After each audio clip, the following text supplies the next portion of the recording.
नमस्कार,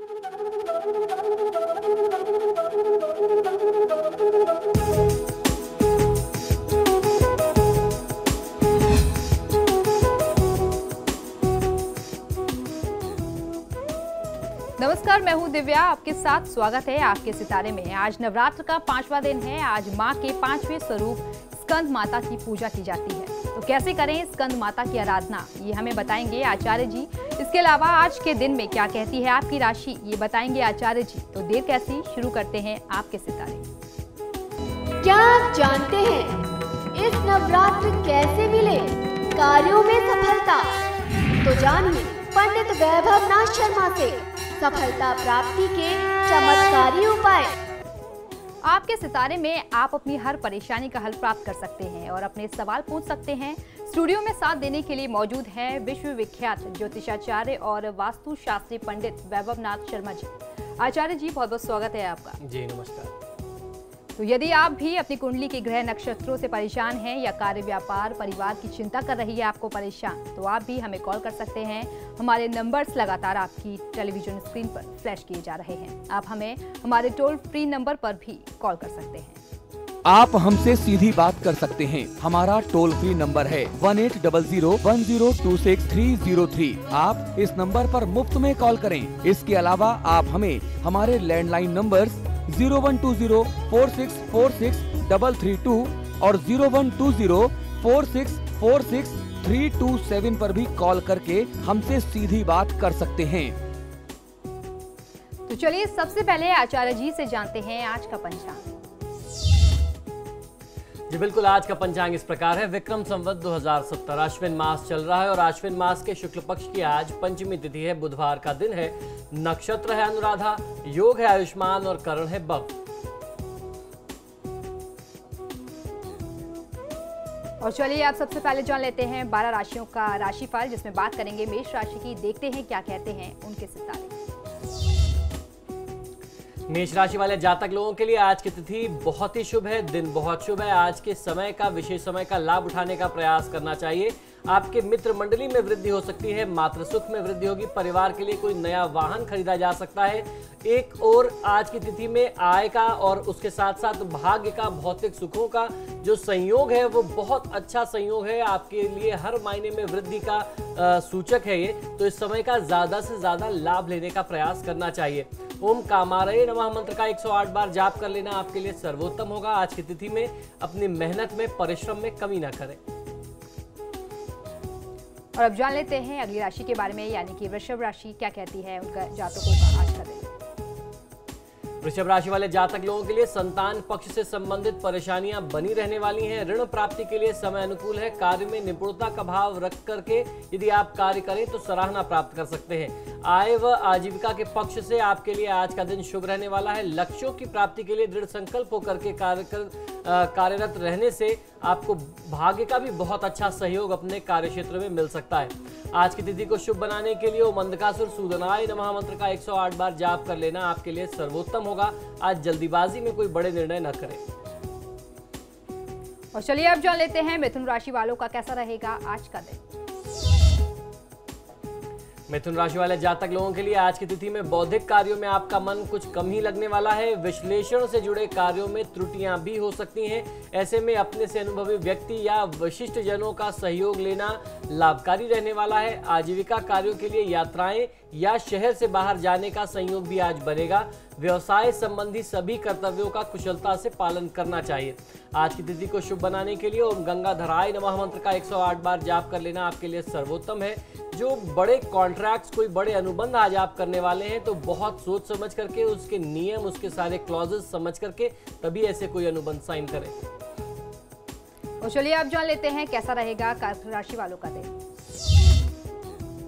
कर्क राशि वाले जातक लोगों के लिए अप्रत्याशित लाभ प्राप्ति की संभावनाएं बनी हुई हैं। वाणी में बना हुआ सौम्यता का भाव आपके लिए रुके हुए कार्य को फिर से एक बार दोबारा शुरू करने में, आरंभ करने में सहयोग करेगा। उच्चाकांक्षाओं में वृद्धि होने के कारण अपना कार्य निकालने के लिए गलत तरीकों का प्रयोग करने से आपको बचना चाहिए। आय की अधिकता आपके लिए संचय में वृद्धि करने वाली है। आज की तिथि को शुभ बनाने के लिए ओम ललाटाक्षाय नमः मंत्र का 108 बार जाप करेंगे तो बहुत अच्छा लाभ मिल सकता है। आज कोई भी निर्णय करें तो बिना सोचे समझे ना करें, बड़े बुजुर्गों से सलाह मशवरा करके ही निर्णय करना चाहिए। और चलिए अब बढ़ते हैं अगली राशि की ओर। चलिए जान लेते हैं सिंह राशि वालों का कैसा रहेगा उनका आज का दिन। सिंह राशि वाले जातक लोगों के लिए आज धन का व्यय करते समय समझबूझ का प्रयोग करने से धन के व्यर्थ होने से आप बच सकते हैं। जहां आवश्यकता है, जहां आवश्यक है वहीं खर्च करना चाहिए। साझेदारी के क्षेत्र में दिक्कत बनी रहने वाली है। प्रतियोगी पक्ष अधिक प्रबल होकर के आपको धन हानि करा सकता है, इस बात का आप ध्यान रखें। स्वास्थ्य में भी उतार चढ़ाव की स्थिति आज की तिथि में बनी रहने वाली है। ओम काल कालाय नमः मंत्र का 108 बार जाप कर लेना आपके लिए सर्वोत्तम होगा। आज की तिथि में क्रोध करने से बचना है। यदि आप क्रोध करेंगे तो क्रोध में आकर के आप अपने स्वविवेक का नाश करेंगे और उसी के चलते फिर कोई बड़ी गलती हो सकती है। तो चलिए अब जान लेते हैं कन्या राशि वालों का कैसा रहेगा उनका आज का दिन। कन्या राशि वाले जातक लोगों को ऋतु में हो रहे परिवर्तन से थोड़ा सा सतर्क रहना चाहिए। सर्दगर्म से होने वाले जो रोग हैं वो शीघ्र ही आपको प्रभावित कर सकते हैं। सावधानी रखना बहुत ज्यादा हितकारी होगा। सावधानी न रखने से ऐसे रोग जो हैं वह लंबी अवधि के लिए आपको परेशान करेंगे। ज्यादा समय तक आप परेशान हो सकते हैं। परिवार के संबंध में आपकी चिंताएं बढ़कर निराशा के भावों में बदल सकती हैं। संतान पक्ष से परेशानियों का कारण जो है वह आपकी चिंताओं में और ज्यादा वृद्धि करेगा। ऐसे में तो बहुत ज्यादा चिंता करने से बचना है। ओम कृपा निधये नमः मंत्र का 108 बार जाप कर लेना आपके लिए सर्वोत्तम होगा। स्वास्थ्य को नजरअंदाज न करें। तो ये था 6 राशियों का हाल, लेकिन दर्शक लगातार हमारे साथ जुड़ रहे हैं। एक कॉलर हमारे साथ जुड़ गए हैं, रामनगर से हमारे साथ मोहित जुड़ गए हैं। जी मोहित, पूछिए अपना प्रश्न। हेलो जी मोहित, पूछिए अपना प्रश्न। हाँ, मैं रामपुर से मोहित बोल रहा था। जी बोलिए। मैं जानना चाह रहा था कि मेरी डेट ऑफ बर्थ है 16 मार्च 1973 जी, और समय है रात के 2:05 जी, और पत्नी का जन्म है 1/77। मोहित जी, एक बार में एक कुंडली का ही विचार किया जा सकता है। हमारे पास समय का अभाव होता है। 2 कुंडली मिलाने के लिए बहुत इत्मीनान से समय चाहिए। आप अपना प्रश्न करें, बताएं। ठीक, मेरा प्रश्न ये है कि क्या हमारी कुंडली में पुत्र का योग है या नहीं? जी, देखिए, आपकी कुंडली के अनुसार एक संतान की हानि दिखाई देती है, लेकिन जहां तक जब कुंडली की बात करते हैं तो दोनों का बहुत ही तुलनात्मक अध्ययन करना पड़ता है, गूढ़ अध्ययन करना पड़ता है। टेलीविजन पे कुछ सेकंड्स में ये संभव नहीं है। आपकी कुंडली से ये दिखता है कि एक संतान की हानि होगी और वर्तमान समय में आपको सूर्यदेव की आराधना करनी चाहिए। सूर्यदेव की आप आराधना करेंगे तो उनकी कृपा से आपको संतान की प्राप्ति भी आने वाले भविष्य में हो सकती है। एक और कॉलर हमारे साथ जुड़ गई हैं, रामपुर से रविता जुड़ गई हैं। रविता, पूछिए अपना प्रश्न। हेलो पंडित जी, जी अपने बताइए। बेटे के बारे में पूछना चाहती हूँ। जी मेरे बेटे का जन्म 2004 का है, जी 23 दिसंबर 2004। जी ये 4:45 जी, समय बताएं। 2004 का जी, समय बता दीजिए। शाम को 4:45 का। जी बताएं, प्रश्न करें। ये क्या मंगली है पंडित जी? जी बिल्कुल मांगलिक है। आप और क्या जानना चाहती हैं? ये जिद्दी बहुत है, पढ़ाई में इसका दिल नहीं लगता है। जी। जैसे जिस चीज की जिद कर लेगा वो कर ही लेगा। जी। बहुत ज्यादा कहने पे भी ये सुनता नहीं है, अपनी चलाता है। जी बिल्कुल जी, निश्चित ही इनकी कुंडली मांगलिक है और चंद्रमा की महादशा में शनि की अंतर्दशा चल रही है। भगवान शिव की आराधना करेंगे तो निश्चित ही लाभ लिया जा सकता है। और एक और कॉलर हमारे साथ जुड़ गए हैं, महेश्वर जुड़ गए हैं काशीपुर से। महेश्वर, पूछिए अपना सवाल। महेश्वर, क्या आप मुझे सुन पा रहे हैं? पंडित जी नमस्कार। जी नमस्कार, बताइए। पंडित जी, मेरा डेट ऑफ बर्थ है 8 मार्च 1992 जी, और सुबह 9:30 बजे का टाइम है। जी और मैं वैसे देवरिया में पैदा हुआ था, इसमें तो उत्तराखंड से हूँ। जी और पंडित जी, मैं ये जानना चाहता हूँ, मेरा मतलब मैं प्राइवेट सेक्टर से जॉब करता हूँ, जी तो मेरा इस मतलब जो जॉब कर रहा हूँ इसमें मेरा भविष्य कैसा रहेगा आगे चल के? जी बिल्कुल। देखिए, आपकी जन्म पत्रिका के अनुसार शुक्र की महादशा में बुध की अंतर्दशा चल रही है। शुक्र आपकी कुंडली में एक तरफ दूसरे और 7वें भाव का स्वामी है और बुध की जो स्थिति है वो 3रे और 6वें भाव का स्वामी है। तो इन दोनों ग्रहों के जो दोनों भाव हैं वो बिल्कुल भी पक्ष में नहीं है। वर्तमान समय में आप जिस नौकरी, जिस कार्य क्षेत्र में हो, आपको बहुत ही शांत चित्त से उस स्थान पर ही नौकरी करना चाहिए। बहुत ज़्यादा अपने में अहम का भाव लेकर के या अपने को बहुत योग्य समझ करके इस वर्तमान नौकरी को ठुकराना नहीं चाहिए। आप अगर ऐसा सोचते हैं कि आप इससे कहीं ज़्यादा टैलेंटेड हैं, आपको इससे अच्छी नौकरी मिल सकती है और आप इसी सोच में आकर के इस नौकरी से इस्तीफा दे करके दूसरी नौकरी खोजना चाहते हैं, प्राप्त करना चाहते हैं, तो आपको बहुत ज़्यादा संघर्ष की स्थिति का सामना करना पड़ेगा। और ऐसी भी स्थिति है कि शायद आने वाले भविष्य में आपको जल्दी कोई नई नौकरी न मिले। और अपने व्यापार का तो अभी वर्तमान समय में सोचना ही नहीं चाहिए। जहां हैं आपको उसी जगह शांत चित्त से मन मार के ही सही लेकिन काम करते रहना चाहिए। कुछ नहीं से कुछ भला होता है। आपकी ग्रहों की स्थिति को देखते हुए माँ लक्ष्मी और भगवान श्री गणेश की नियमित आप आराधना करें। रोज एक पाठ लक्ष्मी चालीसा और एक पाठ गणेश चालीसा करें, बहुत अच्छा फायदा मिलेगा। और अब अगली कॉलर काशीपुर से ही जुड़ गई हैं रविंदर कौर। रविंदर, पूछिए अपना सवाल। मुझे अपनी बेटी जसलीन के लिए पूछना है। जी बिल्कुल, बताएं।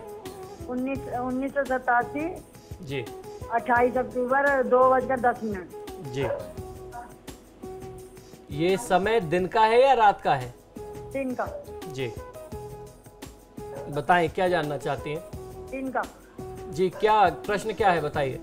उसकी शादी के लिए पूछना चाहते हैं। जी बिल्कुल, देखिए इनके विवाह का संयोग बहुत अच्छा चल रहा है। बृहस्पति की ही महादशा, अंतरदशा और प्रत्यंतर है।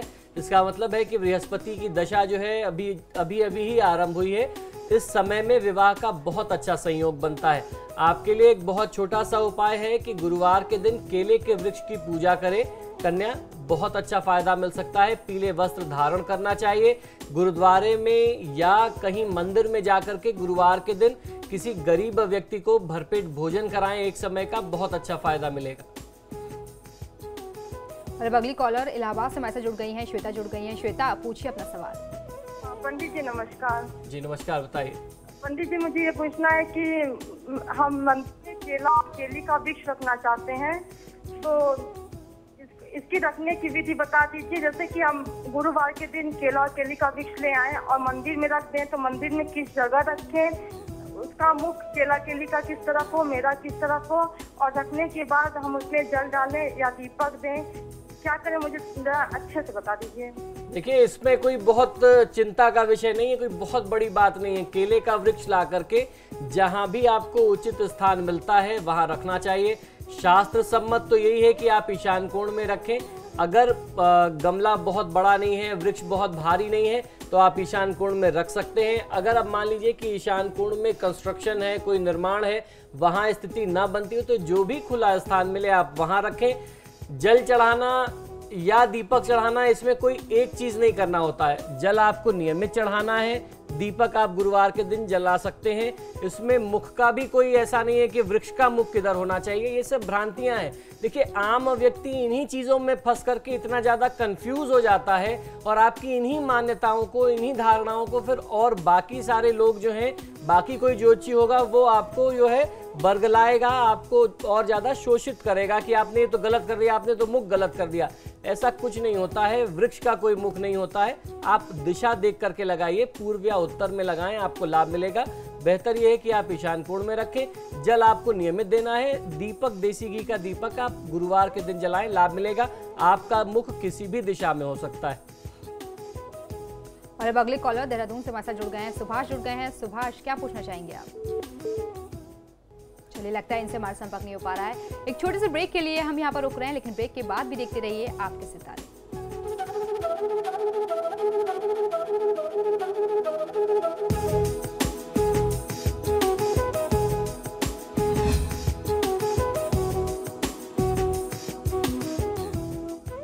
और ब्रेक के बाद एक बार फिर से आपका स्वागत है। चलिए अब जान लेते हैं अगली 6 राशियों के बारे में। सबसे पहले बात करते हैं तुला राशि की। तुला राशि वालों का कैसा रहेगा उनका आज का दिन? तुला राशि वाले जातक लोगों के लिए कोई विकास संबंधी कार्य आपके परिवार के लिए आज संपादित होगा। वो बहुत ही विशेष और बहुत उत्तम रहने वाला है। परिवार में हर्ष व खुशी का माहौल बने रहने की संभावना बहुत अच्छी है। आपके संबंध अपने जीवन साथी के साथ और अधिक मधुर आज हो सकते हैं। पुराने समय से निश्चित तौर पे ऐसा कुछ रहा होगा कि आपस में तनाव चल रहा होगा, आज वह तनाव दूर होगा। दाम्पत्य जीवन में कहीं ना कहीं तनाव की जो स्थिति थी उसमें कमी आएगी। जीवन साथी पर क्रोध व नाराजगी के भाव भी आप में आज आ सकते हैं। आज की तिथि को शुभ बनाने के लिए ओम भीमाय नमः मंत्र का 108 बार जाप कर लेना आपके लिए सर्वोत्तम है। आज कार्यों में बहुत जल्दीबाजी नहीं दिखानी चाहिए। और चलिए अब जान लेते हैं वृश्चिक राशि वालों का कैसा रहेगा उनका आज का दिन। वृश्चिक राशि वाले जातक लोगों के लिए मित्रों में वृद्धि होगी तथा संतान से संबंधों को सुधारने के लिए आप अपने प्रयासों में कुछ कमी कर सकते हैं, ऐसे योग बन रहे हैं। आपके अनुकूल आज का दिन हो सकता है। दया भाव की कमी को दूर करने का प्रयास आज आपको नहीं करना चाहिए। मन में जो दया का भाव है उसको दूर करने का प्रयास मत करिए। धन विनियोजन से लाभ प्राप्त किए जा सकते हैं, यानी इन्वेस्टमेंट अगर आप कहीं करना चाहते थे तो उससे अच्छा लाभ मिल सकता है। संतान की प्रतीक्षा होने पर आज आपकी मनोकामना पूरी होने की भी संभावना बनती है। अर्थात जो दंपति जिन्हें संतान की प्राप्ति होनी थी, जो बहुत समय से ऐसी शुभ समाचार की उम्मीद कर रहे थे, आज उन्हें ऐसा कुछ शुभ समाचार प्राप्त हो सकता है। ओम परशु हस्ताय नमः मंत्र का 108 बार जाप कर लेना आपके लिए सर्वोत्तम है। आज बहुत अधिक व्याकुल नहीं होना चाहिए। और चलिए अब जान लेते हैं धनु राशि वालों का कैसा रहेगा उनका आज का दिन। धनु राशि वाले जातक लोगों के लिए दाम्पत्य जीवन के लिए भी सहयोग और मनोविनोद का अवसर लेकर के आएगा। आज का दिन अप्रत्याशित घटनाओं में वृद्धि हो सकती है। आज आपके लिए लाभ और हानि दोनों के योग बने हुए हैं। भाग्य का सहयोग कुछ देर से मिलना आरंभ होगा। अपने व्यापार को विदेश स्थानों से जोड़ने के प्रयास के लिए आज आप सरलता से प्रयास कर सकते हैं, उसमें आपको सफलता भी अच्छी मिलेगी। ओम मृग पाणिये नमः मंत्र का 108 बार जाप कर लेना आपके लिए सर्वोत्तम है। आज छोटी छोटी बातों पर क्रोधित और उत्तेजित होने से बचना चाहिए। और अब जान लेते हैं मकर राशि वालों का कैसा रहेगा उनका आज का दिन। मकर राशि वाले जातक लोगों के लिए जीवन साथी के साथ सलाह मशवरा करना, अपनी भविष्य की नीतियां निर्धारित करना आपके आजीविका के पक्ष से भी शुभ रहेगा। आप धन का कुछ संचय भी कर सकते हैं। अपने कार्य पूरे करने के लिए आप दूसरों के हितों की अवहेलना करने से बचें। संतान से आपके संबंधों में उतार चढ़ाव के योग बने हुए हैं। कार्यों में आपकी योग्यता की सराहना की जाएगी। आज की तिथि को शुभ बनाने के लिए ओम जटाधराय नमः मंत्र का 108 बार जाप कर लेना आपके लिए सर्वोत्तम है। अपने मन को अशांत होने से और भटकने से आज बचाना है। और अब बढ़ते हैं अगली राशि की ओर। अब जान लेते हैं कुंभ राशि वालों का कैसा रहेगा उनका आज का दिन। कुंभ राशि वाले जातक लोगों को आज की तिथि में आपको भागदौड़ भी बहुत अधिक करनी पड़ सकती है। आज काम का दबाव भी ज्यादा होगा। आपके प्रति उच्चाधिकारियों की जो भूमिका है वह भी संदेहपूर्ण बनी हुई है। अधिकारियों पर कम से कम निर्भरता आज आपको रखना जो है आपके हित में होगा, यानी उनके ऊपर बहुत ज्यादा डिपेंडेंट होकर के आप न चलें। अपने अधिकारों का दुरुपयोग करने से भी बचें। निर्णय लेते समय दुविधा की स्थिति आज के दिन में बनी रहने वाली है। आज की तिथि को शुभ बनाने के लिए ओम कैलाश वासिने नमः मंत्र का 108 बार जाप कर लेना आपके लिए सर्वोत्तम होगा। आज क्रोधित नहीं होना चाहिए। और अब बात करते हैं आखिरी राशि की, यानी कि मीन राशि वालों का कैसा रहेगा आज का दिन। मीन राशि वाले जातक लोग अपने स्वभाव से आज प्रगतिशील बने रहेंगे। निरंतर कुछ अच्छा सोचते रहेंगे, आगे बढ़ने के प्रयास करते रहेंगे। आप अपने अनुभवों का लाभ उठाते हुए आजीविका के क्षेत्र की बाधाओं को कमी करने में आज सफल रह सकते हैं। आय क्षेत्र की अन्य परेशानियों में कमी के लिए आपको अपने अधिकारियों से और उनसे अपने संबंधों का लाभ लेना चाहिए। आपको उनसे प्रयास करना चाहिए। आपके उच्चाधिकारियों से अपने संबंध को सुधारने का प्रयास करें। ओम कवचिने नमः मंत्र का 108 बार जाप कर लेना आपके लिए सर्वोत्तम है। आज आपको प्रयास ये करना है कि जब भी बोले मीठे बोल बोले, कड़वे बोल बोलने से बचना चाहिए। और चलिए अब इंतजार खत्म करते हैं और पंडित जी से जान लेते हैं आज का महाउपाय। जी बिल्कुल, आज नवरात्र की पंचमी तिथि है, अर्थात स्कंद माता की आराधना का दिन। भगवती दुर्गा के 5वें स्वरूप को स्कंद माता के रूप में हम जानते हैं। भगवान स्कंद अर्थात श्री कार्तिकेय, जो भगवान शिव और पार्वती के पुत्र हैं, उनकी माता होने के कारण इन्हें स्कंद माता के नाम से हम सभी जानते हैं।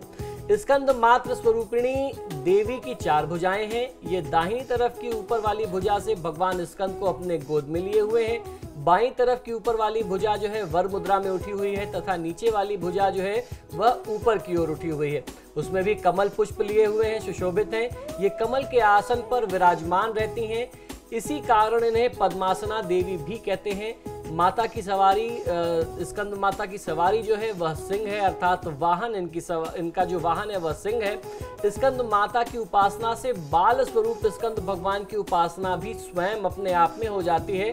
माँ स्कंद माता की उपासना से उपासक के समस्त इच्छाएं पूर्ण होती हैं। आज की तिथि में मैं आपको कुछ सफलता प्राप्ति के कुछ सरल से उपाय बताने वाला हूं जो आपको आपके कार्यक्षेत्र में, आपके जीवन में बहुत अच्छा लाभ देते हैं। सबसे पहले बात कर लेते हैं उन लोगों की जो लोग मीडिया के क्षेत्र में, फिल्म इंडस्ट्री में या ग्लैमर के क्षेत्र से जुड़े हुए हैं। लगातार प्रयास करने के बावजूद भी उनको लाभ नहीं मिल रहा। ऐसी स्थिति में आपको करना यह है कि आप देसी घी का तिलक स्वयं को लगाना चाहिए। देसी घी का तिलक आपको देवी माता को आज अर्पित करना चाहिए। देवी माँ के सामने देसी घी का एक दीपक आप अवश्य लगाएं। ऐसा करने से आपकी सफलता निश्चित हो जाती है।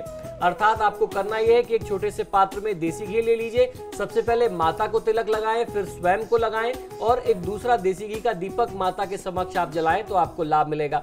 अब जो लोग खेलकूद से जुड़े हुए हैं और शीघ्र सफलता चाहते हैं, लगातार प्रयास करने के बावजूद भी उनको लाभ नहीं मिल रहा, आप लगातार संघर्ष कर रहे हैं, मेहनत कर रहे हैं, आपका परफॉर्मेंस फील्ड में अच्छा होता है, लेकिन किन्हीं न किन्हीं कारण से आप चयन प्रक्रिया में छट जाते हैं, तो ऐसी परिस्थिति में आपको देवी माता को आज की तिथि में सिंदूर और शहद मिलाकर के तिलक लगाना चाहिए। और जब भी आप घर से निकल रहे हो तो अपनी माता जी का आशीर्वाद लेकर के निकले तो बहुत अच्छा लाभ मिलेगा। तीसरा उपाय उन लोगों के लिए है जो लोग राजनीति के क्षेत्र में काफी समय से प्रयास कर रहे हैं, उनको बहुत अच्छा लाभ नहीं मिल पा रहा, वह अपनी स्थिति से, राजनीतिक परिस्थिति से बहुत ज्यादा संतुष्ट नहीं है। ऐसे में आपको करना यह है कि लाल कपड़े में 11 जोड़ लाल चूड़ी, 2 जोड़ी चांदी की बिछिया, 5 गुड़हल के फूल यानी लाल वाले फूल जिसे हिबिस्कस कहते हैं या अड़हुल के पुष्प कहते हैं, इन नवरात्रों में वो बहुत ज्यादा मिलते हैं, 42 साबुत लौंग, 7 कपूर के टुकड़े बांध करके देवी माता के चरणों में आप अर्पित करें। जो भी राजनीतिक सफलता आप चाहते थे, जो भी आपकी राजनीतिक महत्वाकांक्षा थी, वह देवी की कृपा से निश्चित ही पूरी होगी। अब बात कर लेते हैं उन विद्यार्थियों की जिन्हें शिक्षा प्रतियोगिता के क्षेत्र में बहुत अच्छे प्रयास करने के बावजूद भी वांछित सफलता प्राप्त नहीं हो रही। जो स्थान आप चाहते थे वह नहीं मिल रहा। ऐसे लोगों के, ऐसे विद्यार्थियों के फोन हमारे पास बहुत आते हैं जो कितने सालों से आईएएस और पीसीएस की तैयारी कर रहे हैं, बहुत टैलेंटेड हैं, उनके पढ़ाए हुए बच्चे आज सेलेक्ट हो गए लेकिन उनको सफलता नहीं मिली। तो ये समझ लीजिए कि विद्यार्थियों की सफलता के लिए बहुत अचूक उपाय है। आपको करना यह है कि 7 प्रकार की दालों को आप ले लें, 7 तरीके की अलग अलग दाल ले लीजिए, उनको चूरा बना लें। उनको आप मिक्सी में पीस सकते हैं या घर में ही उसको आप कूट सकते हैं। इनका चूरा बना करके चींटियों को खिलाने से आपको बहुत अच्छी सफलता मिलती है। ये प्रयोग आपको विद्यार्थियों को आज से आरंभ करना है और आने वाले कम से कम 45 दिन तक ये प्रयोग आपको करते रहना है। इस चूरे को बना करके रख लें और रोज थोड़ा सा आप कहीं चींटियों के लिए डाल दीजिए।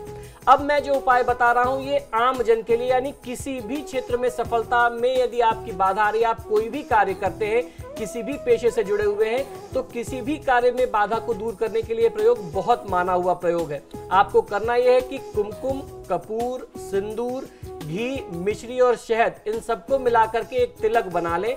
इस तिलक से आप देवी माता को तिलक लगाएं, उनको टीका लगाएं और फिर उसके बाद अपने मस्तक पर भी आपको इस तिलक का प्रयोग करना चाहिए। स्वयं भी आप इस तिलक को धारण करें, निश्चित सफलता मिलेगी। बहुत अच्छा उपाय है। हर क्षेत्र में सफलता पाने के लिए एक दूसरा और उपाय है, वो भी आप समझ लीजिए। आपको करना यह है कि मिट्टी को घी और पानी में सान करके 9 गोलियां बना लें। पीली मिट्टी साफ ले लीजिए, उसको घी और पानी में सान करके 9 छोटी छोटी गोलियां बना लें।